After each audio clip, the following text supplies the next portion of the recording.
Iranian Foreign Minister Mohammad Zarif has warned Western powers to curb their demands on limiting his country's nuclear activities in order to guarantee a landmark settlement, which he said was within reach. Iranian newspapers said on Wednesday that Zarif had written separate letters to his Western counterparts explaining Tehran's position ahead of the next round of talks in January.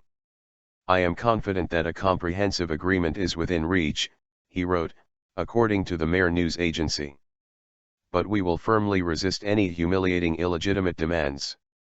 Zarif said Iran's goal was a long-term comprehensive agreement guaranteeing its right to an exclusively peaceful nuclear program in return for full removal of all sanctions. Six world powers known as the P5+1, the United States, France, Germany, Russia, China, and Britain, reached a preliminary agreement with Iran last year for it to suspend its most sensitive nuclear activity. Western countries in return eased some economic sanctions imposed on the Islamic Republic over its past defiance in the 12-year nuclear dispute. Iran says its program is peaceful, but the West fears it may lead to developing nuclear weapons. Iran and the P5+1 failed for the second time last month to meet a deadline for ending the standoff, and they extended the preliminary accord until June 30.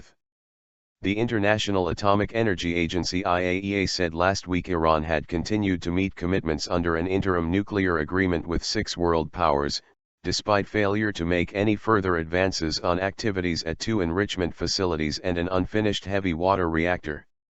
France and Britain, however, said around the same time that Iran had not demonstrated sufficient flexibility in the nuclear talks. Western officials say Iran has not compromised on major sticking points, including the size and scope of its future uranium enrichment program and the speed of ending sanctions.